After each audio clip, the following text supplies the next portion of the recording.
the Iran-Israel ceasefire going, in your opinion? I think very good. I think very good. Israel came back yesterday. I was so proud of them because they came back. You know, they went out because they felt it was a violation. And technically they were right, but it just wouldn't have worked out very well. And they brought the planes back. They had gone on to another journey because it was a little bit of a violation. And I said, you got to get them back. And they came back, and it was a great thing. And it's going very well. Mr. President, what are your sort of response to the foreign minister saying he still wants to enrich nuclear? Hello, Katie. She's so great, this one. Any question she asks, I'll answer. Well, maybe I better not say that. What was your question? What is your response to the Iranian foreign minister continuing to say Iran will enrich uranium and pursue nuclear weapons? Well, I don't know if they've said that, but I'll tell you, the last thing they want to do is enrich anything right now. They want to recover. And we won't let that happen, number one. Militarily, we won't. I think we'll end up having somewhat of a relationship with Iran. I see it. Look, I've had a relationship over the last 4 days. They agreed to the ceasefire. And it was a very equal agreement. They both said, that's enough. They both said it. But no, they won't do that. The last thing they want to do, Katie, is enrich. They're not looking to, they're not, can you imagine after all of that, they're going to say, oh, let's go and do a bomb. You know, there could be a day in the future, and then somebody else taking our place will be saying, don't do it. And maybe they won't do it as well, I don't know. But they're not going to have a bomb, and they're not going to enrich. And we believe all of the stuff is down there. We don't think they had nearly the time, because to get that out is a very difficult thing. It's not like moving a package or taking this carpet up and moving it. It's very difficult. It's very dangerous to do. We believe it's all down there. We had a tremendous victory, a tremendous hit, and because of that, I don't think they would have been down there because they knew we were coming.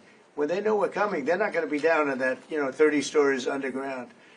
So no, I think it was just a tremendous victory for everybody, including Iran. Look, they've got a country, and they've got oil, and they're very smart people, and they can come back. Israel got hit very hard, especially the last couple of days. Israel was hit really hard. Those ballistic missiles, boy, they took out a lot of buildings. And they've been great. Bibi Netanyahu should be very proud of himself. And they've really been great. But they're not going to be building bombs for a long time. Mr. President, what's your reaction to the intelligence reports saying that the Iranian nuclear sites were only partially devastated, not entirely? Yeah, well, they said it was actually, the report said it could have been they don't know. I mean, they did a report. I could have Pete talk to it because his department did the report. They really don't know. I think Israel's going to be telling us very soon because Bibi is going to have people involved in that whole situation. We hear it was obliteration. It was a virtual obliteration. When you take a look at the ground above, don't forget the flame is all underground. But everything above, if you look at the before and the after picture, everything above is burned black. The trees, everything. There's one building, but that's a building that sunk substantially into the granite, so that the fire goes right over it.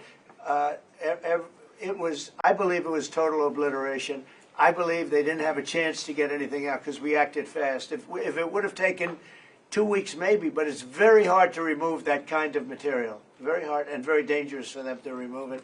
Plus, they knew we were coming, and if they know we're coming, they're not going to be down there.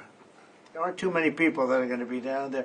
Pete, do you have something to say about that? Well, Mr. President, when you talk to the people who built the bombs, understand what those bombs can do, and deliver those bombs, they landed precisely where they were supposed to, so it was a flawless mission. Flawless. Right down where we knew they needed to enter, and given the 30,000 pounds of explosives and capability of those munitions, it was devastation underneath Fordow. And the amount of munitions, 6 per location, any assessment that tells you it was something otherwise is speculating with other motives. And we know that because when you actually look at the report, by the way, it was a top secret report, it was preliminary, it was low confidence. All right, so this isn't, you make assessments based on what you know. They said it could be very devastating, very serious. Moderate to severe, and we believe far more likely severe and obliterated. So this is a political motive here. Is there a leak investigation?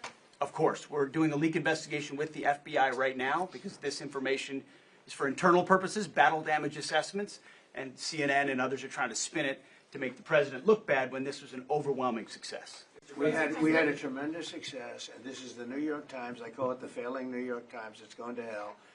And CNN, which, as you know, very few people are watching. And you would think they'd do the opposite. You would think they'd want to say, this was an unbelievable success. And the thing that hurts me is it's really demeaning to the pilots and the people that put that whole thing together, the generals. That was a perfect operation. And when you look at the holes, and this was done from 52,000 feet, there was no moon, there was no light, and those 3 holes are right together.